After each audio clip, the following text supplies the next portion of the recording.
Cartier, Mont Blanc, Alfred Dunhill, Oakley, the whole Kering group, which is Gucci, YSL, Bottega, and many other brands. They were distributors for so many of these large Italian eyewear brands, groups as well. And they started coming into India, and then I kind of got lost, as like really what was happening. We would lose like 30%, 40% of our business in one shot. And then with Opium, once you started growing, you had competitors like Lenskart who are going just massive into marketing and everything. But since you have been very serial and very, I think, organic in your growth, looking at what these guys have done, especially Lenskart, when we really saw Lenskart in the beginning in a very different avatar and what Lenskart is now, I mean, you have to give a big thumbs up to them, because the fact is that they are very important today because they are really growing the market.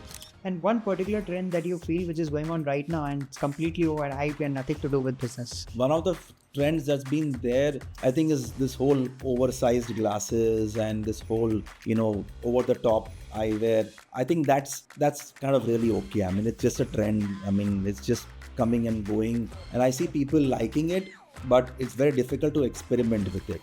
So, never been very big on endorsements, celebrity endorsements. But if you have to start today and get one celebrity on board, who would that be?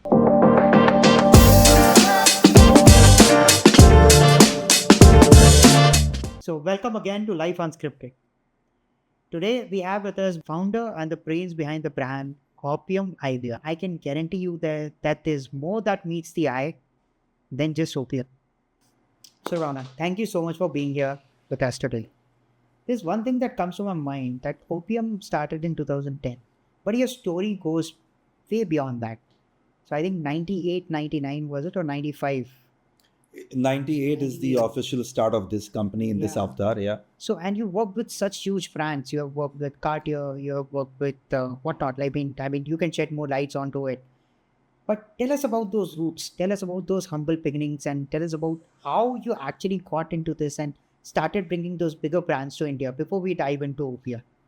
Sure. So, typically I've inherited the business. I can't claim that I started this. So that satisfaction I will never have.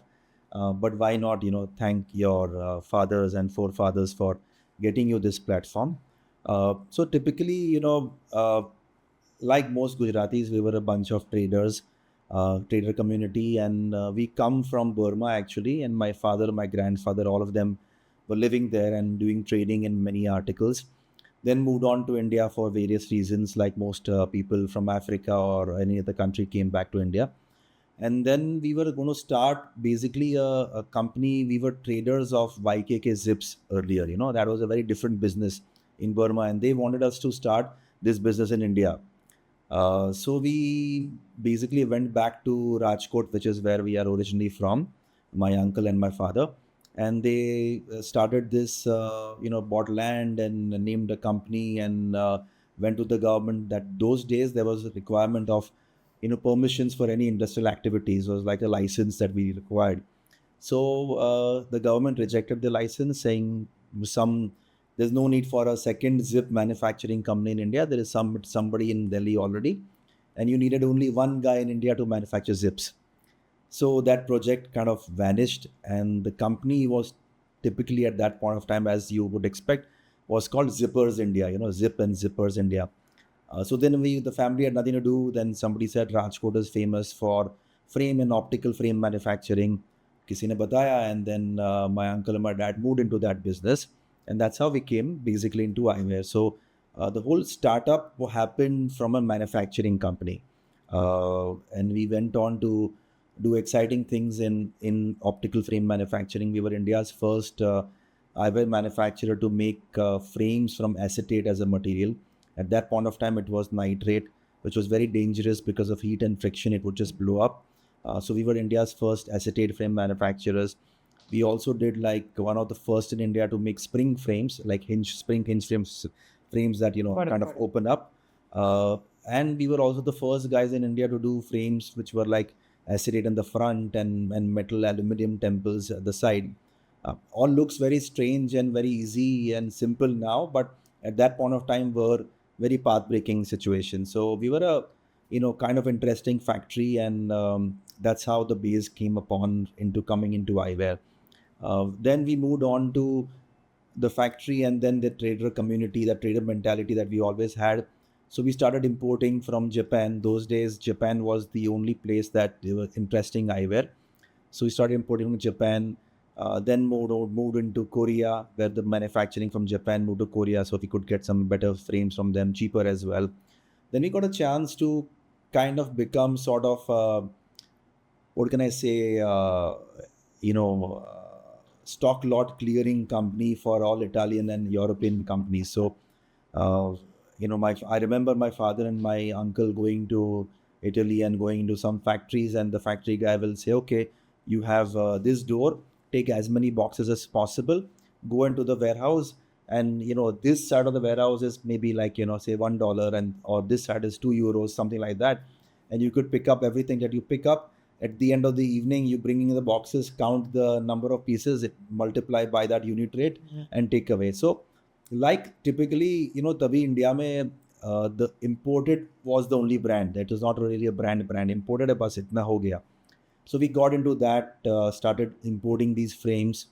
That's where our start with European companies happened. Then next level of by then my brother, my cousins, all of them were involved as well. Then the next wave happened that these companies also had products which were not like scavenger led, abhi nahi chalta hai to India mein fek do. They had some interesting products. So my cousins and my brothers spoke to them and said we want to try and buy some of these. They were very reluctant. India mein kaun aisa lega, you guys need only cheaper things, you don't need expensive things. So they were reluctant to even give it to us, but eventually they did sell us, and then we got a small market for those kind of products because India kept on evolving. There were few Indians who would go all over the world, and they saw some things, and it came in as well. Post that, these same European companies were also brand owners.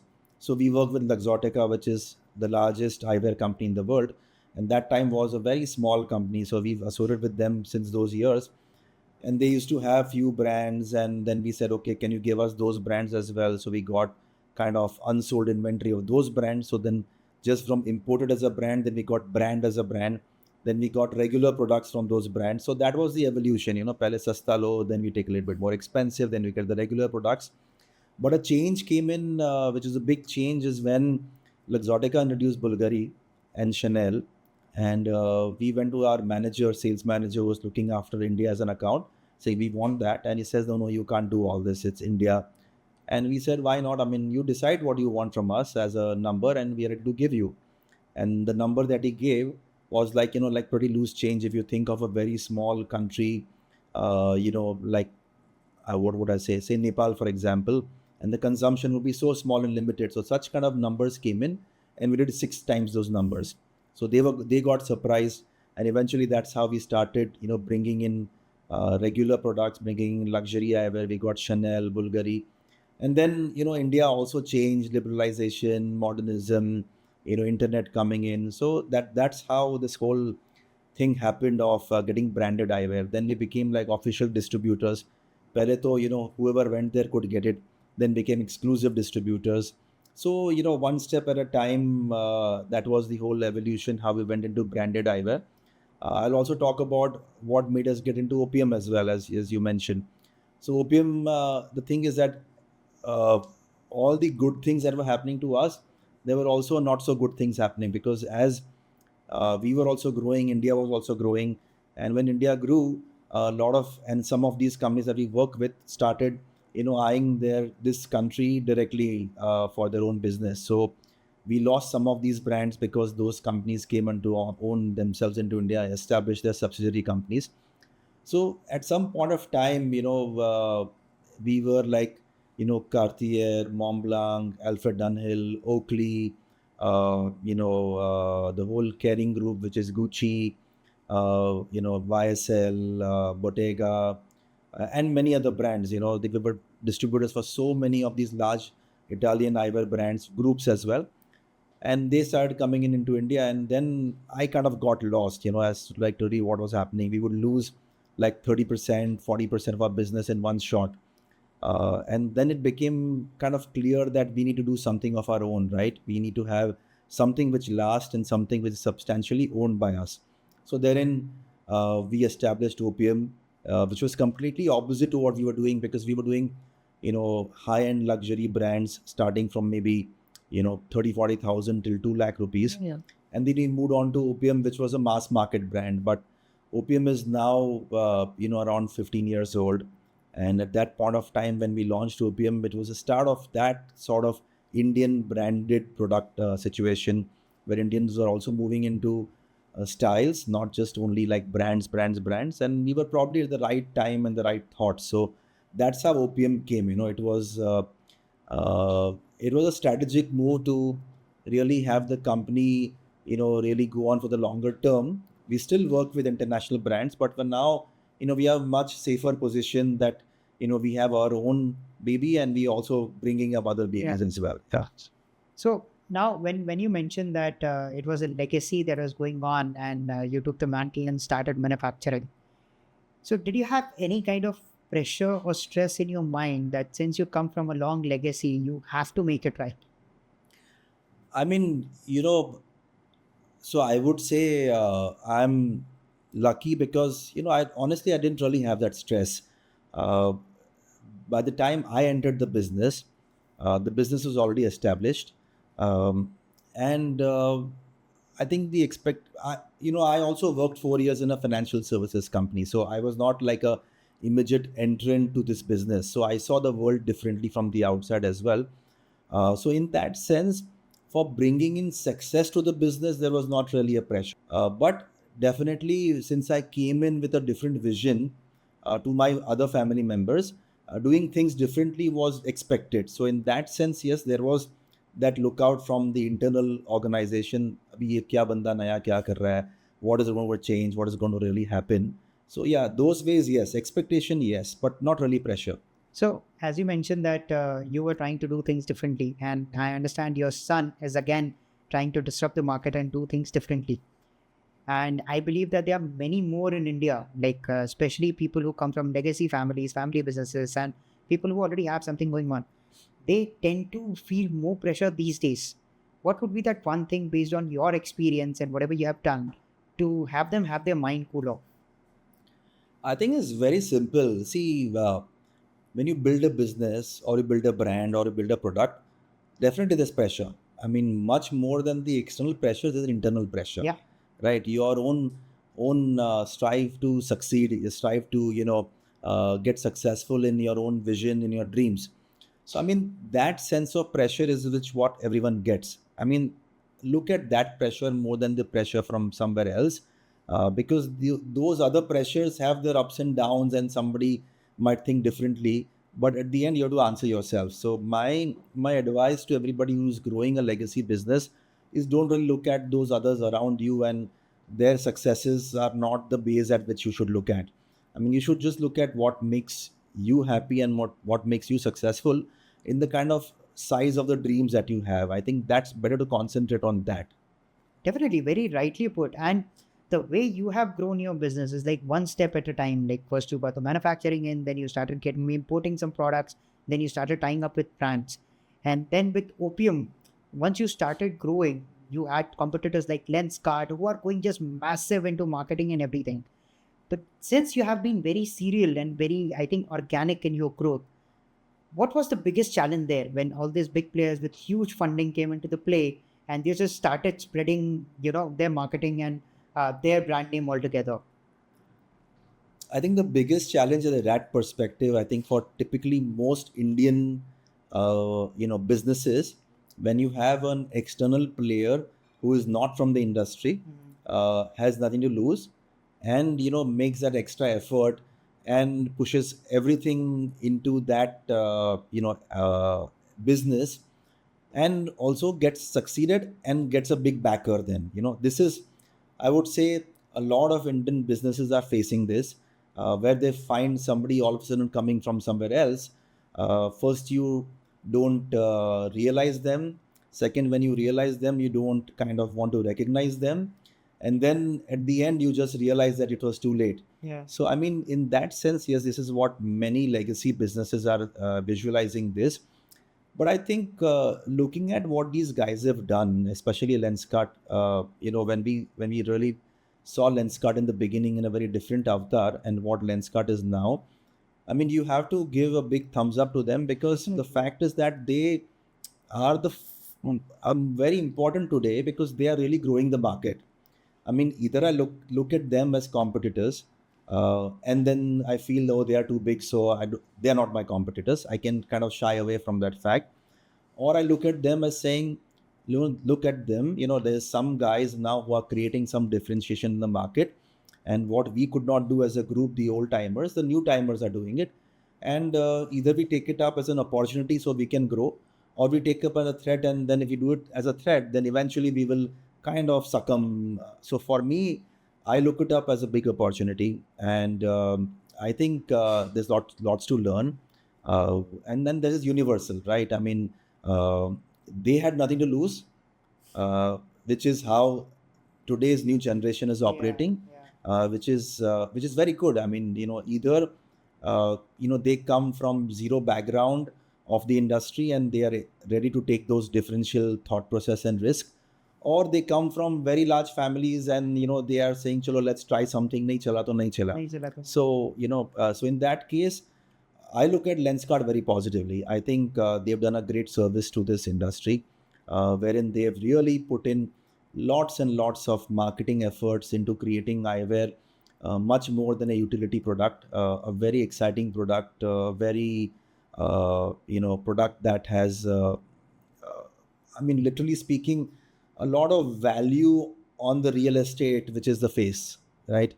Most of us, in a traditional manner, I would really say, we at Opium, we are trying to be a little different than the industry, but we come from that background where we basically, आपको दिखता नहीं है तो हम आपको चश्मा देते हैं, so see you better, right? This is where we came in and provided a tool for your utility. Lenskart changed all that, so I mean, hats off to made it them. a fashion accessory basically. Yeah, and fashion accessory and affordable, right? Affordable, I yeah, mean, yeah, at the at same that, time. Yeah. yeah. So we have a lot of resistance to the fact that the pricing of Lenskart is so clear, and so clear and so easy, that the whole industry dynamics to the earlier format is getting kind of pushed, And they also got that tech na in the initial days कि आप अपने yeah. चेहरे पे लगा के Correct. देखो Yeah. and you don't really have to go Yeah, to yeah. the shop, which was really exciting for people. Sure. So I mean, that's what, right? Newcomers bring in new things, with the fact that किसी ने नहीं किया तो हम try कर लेते हैं. And people like us, or our older industry thought processes, we probably think that this is already succeeded, so let's go in and push those formats only. So Lenskart did the virtual try on. Lenskart did the you could order 4 or 5 and you could keep one of them. So try and return back. So those are very interesting things. But I think what Lenskart has done, and happy to admit, and I've spoken it to the Lenskart guys as well, to Piyush as well, is that, and his team, that at least it has made people buy two and not one. Yeah, Yeah, I mean, that's definitely. that's a big change. That's a Yeah. big change. And so we know what Lenskart was like. We know the story behind Lenskart with all the personal branding and the marketing and the branding, what they did. So can you please tell us, like, when you started Opium, like back in 2010, what were the early days like? And when Lenskart and all started coming with new fancy tech things, how did you pivot and still scale from that point on? So when I started Opium, as I told you, Opium came into existence with a more strategic purpose of balancing our business in our company, because we were branded externally, distributing external branded products which would come and go, and then we needed something more substantial. So in those early days, when Lenskart was not there as well, it was more about you know B2B business only. So all we were concentrating is on giving our opticians, who are our customers, something more interesting. Whether its packaging was interesting, whether the pricing was interesting, whether the product was interesting, whether the name was interesting. Even the name Opium is very interesting. Generally speaking, we would typically have like some Italian name, some English name, and put two names together, and bring that kind of logic. Kuch to foreign ka hai. So we tried from those ways how we could make it interesting. At the same time, a lot of time and effort I put in myself towards the brand, towards distribution, towards sales, towards going to meet our customers more closely, and bringing in the learning that we had. We had brands like Oli, which were very strong in legacy from a sports product line and from a legacy of lenses business, the best lens in the world for sports and authenticity in sports. We had Cartier as well, which is legacy of heritage, legacy of luxury. So we brought these kind of tools that we had learnings into a brand which was mass market. And like one of the things that we have at Opium is our lenses. We call it have this AVS technology, so advanced vision system.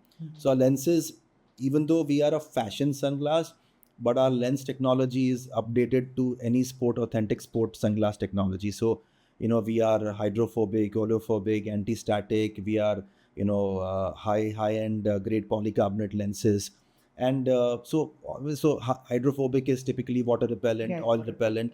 Anti-static gives you a less scratch possibility. So this is not required in fashion typically, but we have that heritage, so we put in these extra things, and that's where we put in these differentiators which our opticians could understand at an early stage. So that's what we did, really worked closely with the opticians and moved in.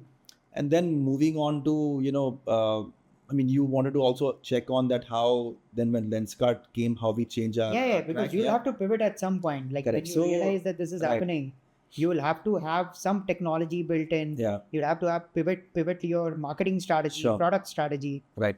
So, when Lenskart came in and things started moving differently, what we were selling for one piece, they were having two products at that price. The industry also kind of went into a little shock that, how do we manage this? How do we manage this? As a brand, since our customers are in difficulty, we will be difficult in the difficult position as well. So what we did was to uh, kind of take over that challenge. We first decided that we will not get into that kind of a pricing model, because it's no point. I mean, when you get in that pricing model, which is like two for something or then three for something, and then eventually the brand also goes out of logic.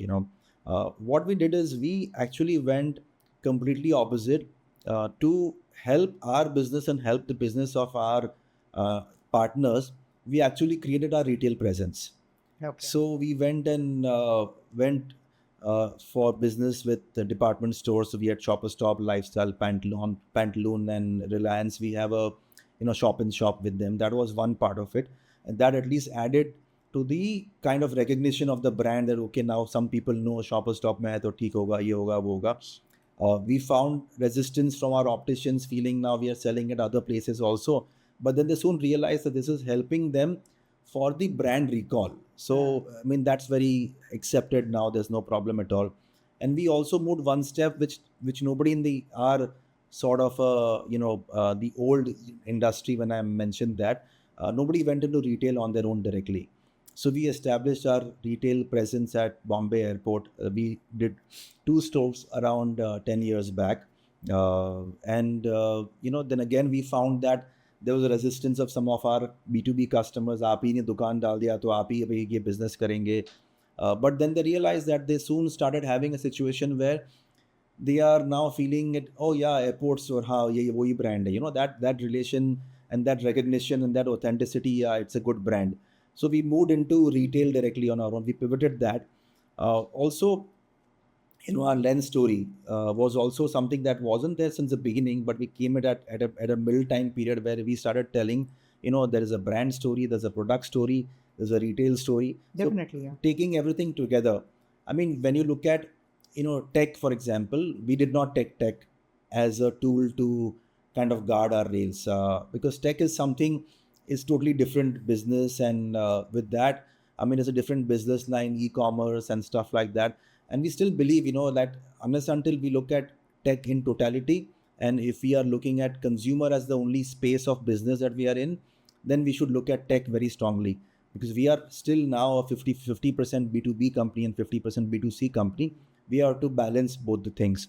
So with Lenskart, typically what we do is that our airport presence really helps consumers to understand what kind of brand we are, and take us in that format. Most of the feedback from our consumers who shop at our airport stores is typically, oh, are you an Indian brand? I didn't really know about it. and they're not looking at pricing as a tool to buy the product. They are very happy with the quality, our packaging, our lens stories, our environment at the airports. And obviously, the fact is that when we move in towards consumers with high mobility and a higher income spending group, I mean, those become our more prominent brand ambassadors. And then obviously above or below them, both these places are sort of got into the brand. Yeah. So I would say in our own way we've helped ourselves and our B2B partners by strategically moving part of our business from B2B to B2C, but through a format like a hardcore retail presence. So if you have to start all over again today, what would you think is the best sales channel for a eyewear brand? To be very honest, I think the physical retail is definitely the best sales channel, format for eyewear. Eyewear is still a very, very feel product, correct? So you may have the convenience of e-commerce to help you, but I mean, we are still not fast food, and we are still not, and we'll never be, and we are still not so much sort of a commoditized product line. So a retail presence is definitely the main way that eyewear will grow, and is currently growing all over the world as well. And I mean, you can also view when you speak about Lenskart, they have more than nearly 5,000 stores now Yeah, in yeah. India. So retail is definitely the largest contributor for them as well, and that's made bigger impact for them than just the online business. So when we talk about Lenskart also pivoted from completely online to retail based. If I have to start a new eyewear business today, what would be that one advice that you give me? Keep this is how you should start. Like if we lay the foundations, should we bring up with our own things or just source जैसे कई सारे brand कर रहे हैं that you get from some other country, place your labels and go ahead. What do you think will be a very good idea for a newcomer to start? I mean, I can see there is And from this question is basically because you did manufacturing, you also did trading. correct, Trading is the most lucrative thing people can imagine. much easier. Much easier, कुछ करना नहीं है, this is just number crunching. Then you did a startup, which is more of a consumer segment. Then somehow you got in the mix of competing with one of the largest growing IVO brands, and you still survived and still doing great. Yeah. So if we have to do it all over again today, then what would be that one thing that you would do? I mean, I would say look at the consumer first. We started from looking at our trade partners for as a B2B company. You start looking at as a B2C company. B2C is more difficult though, also has larger investment, situations. But when you look at as a consumer first, then you will realize that there is a lot more that consumers are now asking and looking for, and also a lot more ways and speed that the consumer is changing his preferences. So for new coming eyewear brands, I would definitely say that maybe not typically when I say consumer first, look at online, online, Yeah, online, yeah. but the product has to be consumer based completely, and not at all trade based. The second part is the advice which I've given my son as well, and I would give to all new entrepreneurs who want to be in here. Try as a retail brand, as a retail presence. I mean, open up one store or a few stores, and that will give you, like, I just told something to my son last week, and he really liked it. So maybe it's good to talk to everyone about is that from a product you graduate to a brand, and from a brand you graduate to an experience. So these three levels are very important. How you take it and when do you take it? Sometimes if I were to start a brand now completely fresh, if I were to do it with the product, I will straight away start a store. I will not go online only, offline to B2B and all that. My store presence will be the experience which will give the feeling of the brand. That's how I would definitely start. And one particular trend that you feel which is going on right now and it's completely overhyped and nothing to do with business. I mean, within eyewear in Yeah, in general, eyewear. yeah. I mean, one of the trends that's been there, I think, is this whole oversized glasses and this whole, over the top eyewear. I think that's kind of really okay. I mean, it's just a trend. I mean, it's just coming and going, and I see people liking it, but it's very difficult to experiment with it. And most of the experimentation which happens is usually on a very kind of a disposable pricing, which people experience this thing, and they just, so it's not a serious trend. I mean, you could have somebody who already has 20, 30, 40 pieces of eyewear experimenting with his pink eyewear or a very big gold eyewear. But for typical wearer who have 2 or 3 pieces of eyewear, if they try with this is probably their cheapest purchase they've ever done, and tried for a small, like, it's like party wear and finish off. एक बार पहन लिया निकाल भी दिया, doesn't matter. So how fast does trend change in the eyewear business? I mean, eyewear, trends don't change as fast as apparel, for example, because that's the forebearer of every fashion trend. But within the accessories, generally accessories have a little larger trend time, for change. But eyewear has the longest change over time, because with eyewear, it's a very, very strong personalized item which you keep it on your face. So when we talk about eyewear, we always say that we occupy the most expensive real estate on a human body, which is the face. Face experimentation is not very easy to do as often. You don't change your hairstyle as often. You don't kind of, women don't try too many different types of makeup as often. And so the eyewear trend is a little kind of longer change. So that's what I would say. Compared to other fashion products, eyewear takes a longer time to change, and eyewear is also very high inventory led. When you go to a typical optician or typical department store, wherever you go to buy your eyewear, you will see that for buying one piece of eyewear, he has lots and lots many different products of eyewear that he has to offer you. So the inventory cycle, if he changes too fast, then it's going to be a big problem. So we don't have too fast inventory changes, which is very good. Sunglass, we do have faster ones, but the optical frame is a little slower in that sense. And where do you see this industry going in the next 10 years, both for new and old entrants?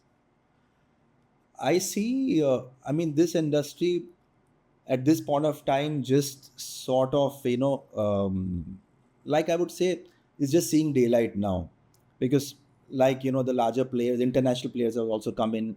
You have Lenskart, you have Titan, you have other players also, larger industrial houses also come in. So these guys together and the existing players are now moving about, investing in people, consumers having much more than one eyewear. A typical age of an eyewear on a person, according to some sources that we've heard, is at least 18 months to 22 months. So one and prescription frame more than sunglasses. So if you are changing your eyewear, say once in 2 years, it's too long. I mean, these businesses who are doing this product line have a tough time, because they don't see you in the shop, maybe 3 times in 2 years or 4 times in 2 years, and most of them are typically to adjust your eyewear.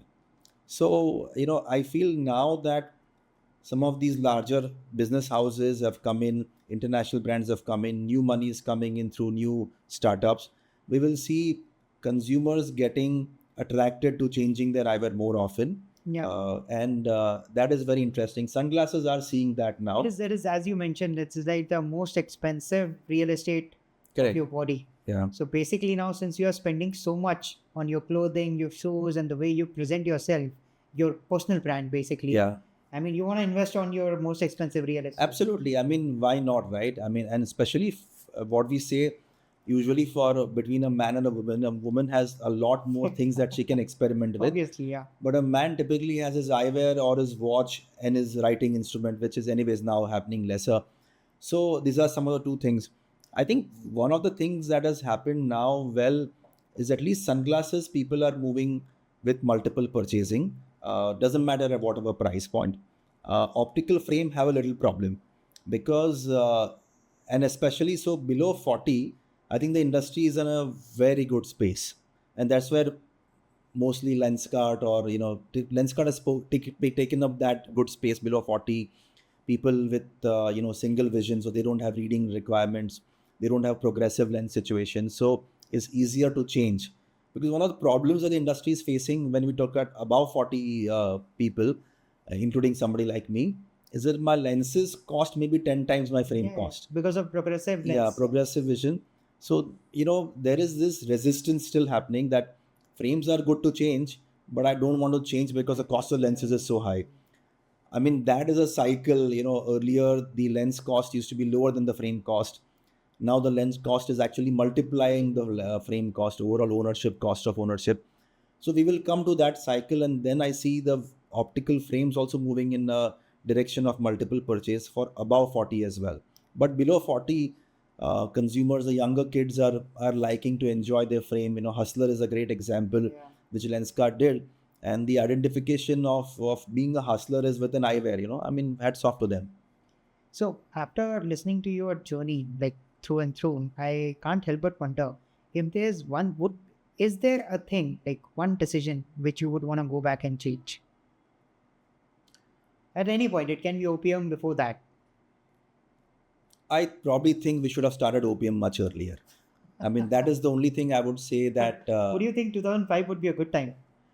I mean, any time would have been a better time, even 1 year earlier or 10 years early. We should have had our own house brand. So our company is more kind of balanced, that on a very business specific strategic thought. That is a call that I think we should have. Every business is again built on the right employees. So also shed some light on what do you look at when you're trying to hire people. So to be honest, I have been blessed with people, and I think it's also a trait that you kind of exhibit and you attract in that sense. My company is built on my people. I'm like no qualms on talking about how interesting people I have met in my business time. So at Opium today, we've had successes wherein we've had people from different backgrounds doing completely different things and excelling in that. So people from a technology background or a customer service background have become taking charge of our complete department store business. We call it the large format store business. So imagine a customer service person. So we had a person in our company. She was from a customer service background, and then eventually she moved out of the company as head of department store business of a very very large part of a business. We had another person who came in as an assistant in the marketing department. He's today running our EBOs and our exclusive brand outlets at airports and all that. So we've seen that what you need to look at is the hunger in the person, not necessarily the qualification.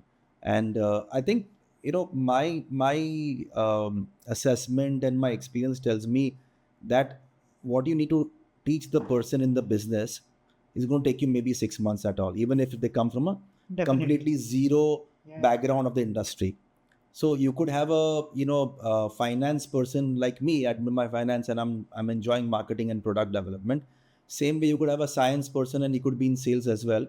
If he is hungry to do something, and he or she for that matter, and if they are willing to believe in the vision and they believe in the company, then there is no problem. So most of my best people in my companies are people who believe that it's their own company, and there's no substitute for that.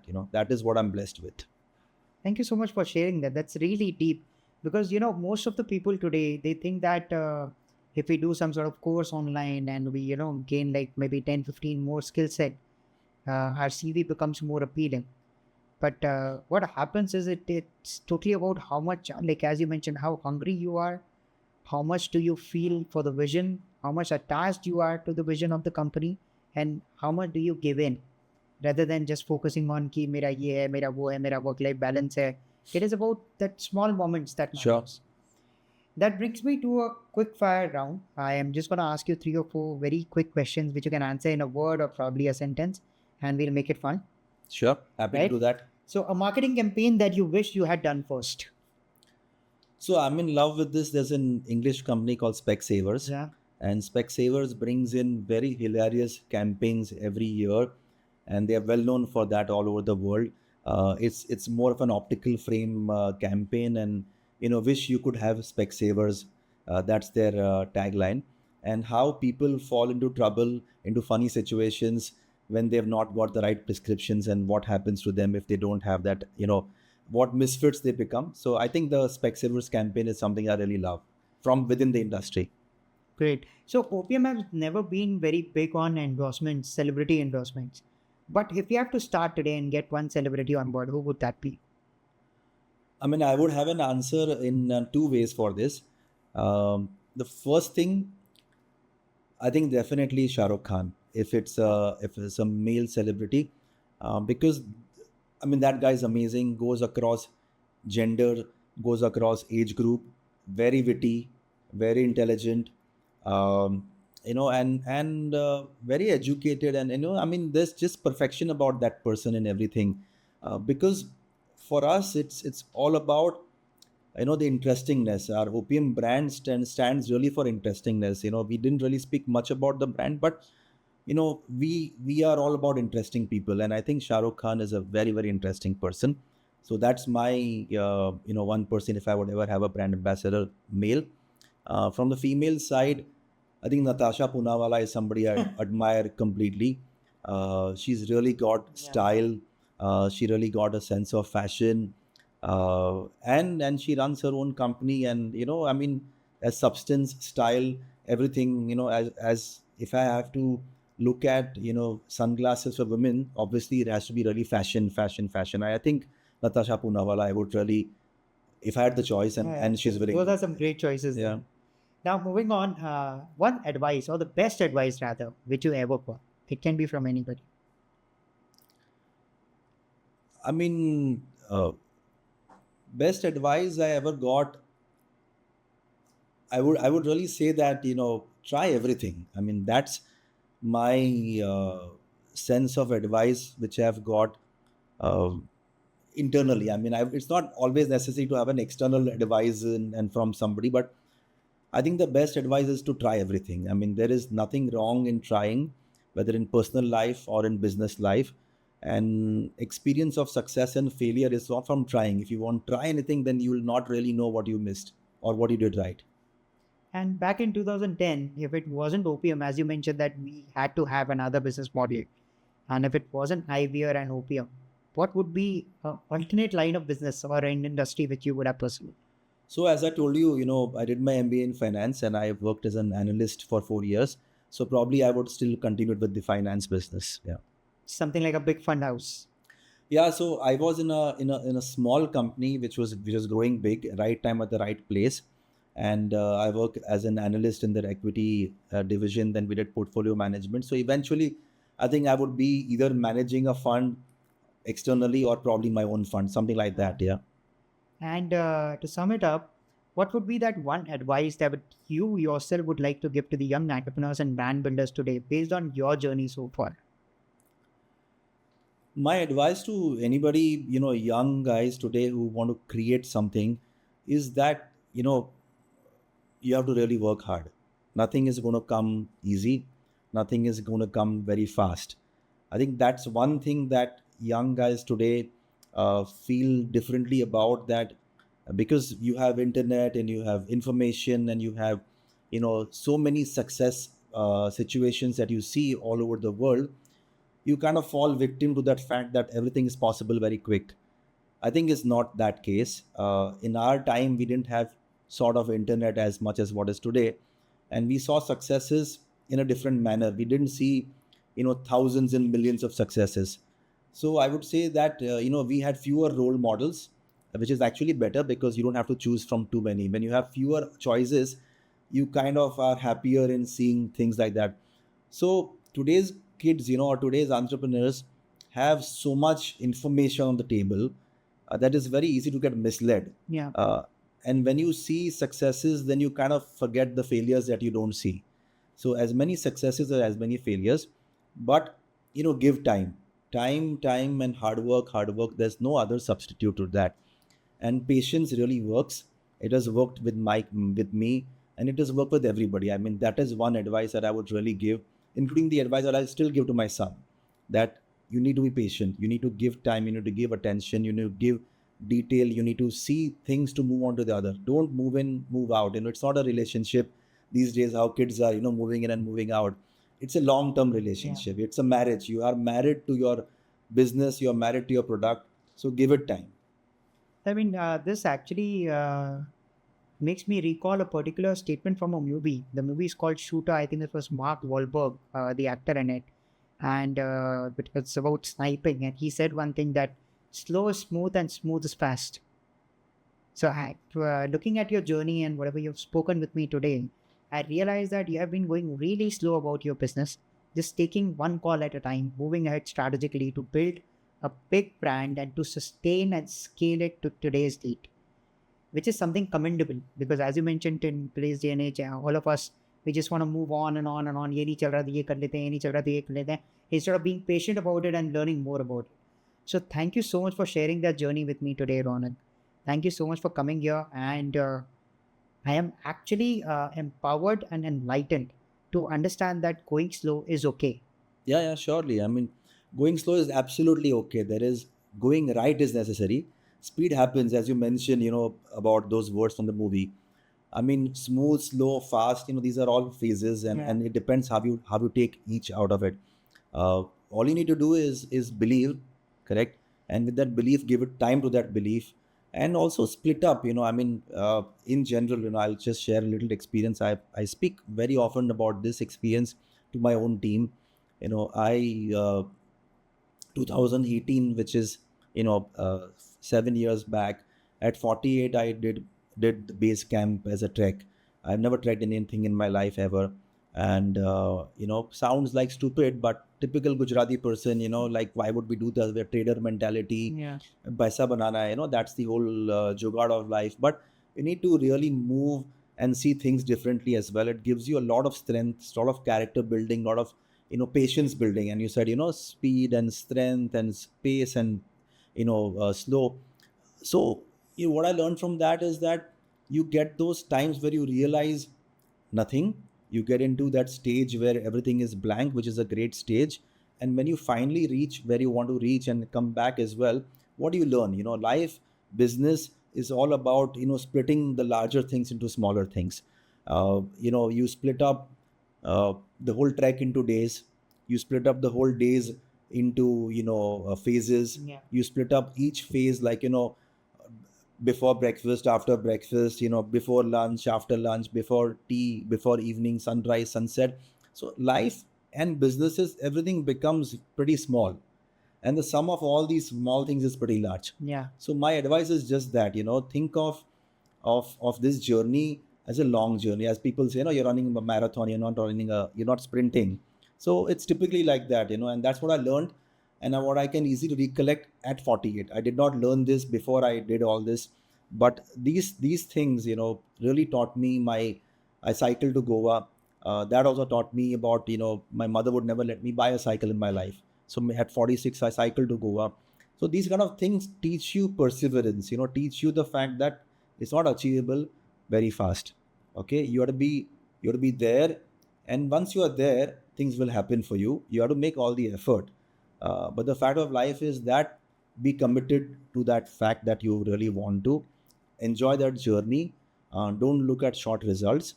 And there's a lot of opportunities. There's lots and lots of there's so much of information available today, and there's so much tools that have come in also faster now. You have competition, but there's some talk of people talking abhi bahut competition ho gaya. I mean, competition has always been there. It's subjective whether it's too much, too less. But when you are fighting, even if you're fighting one person, you're still fighting. And whether you're fighting 10 people, you're still fighting. You are still doing whatever you like to do in the way that you do. So don't fear anything. Split up things. Be efficient. Look at the larger picture and be focused on what you're doing and enjoy that journey. Thank you so much, Ronak. I'm glad that you shared that last bit. I mean, that's really empowering. So, guys, I would just recommend that go slow. Life is a marathon, and you can do it. Thank you so much. Stay tuned for more.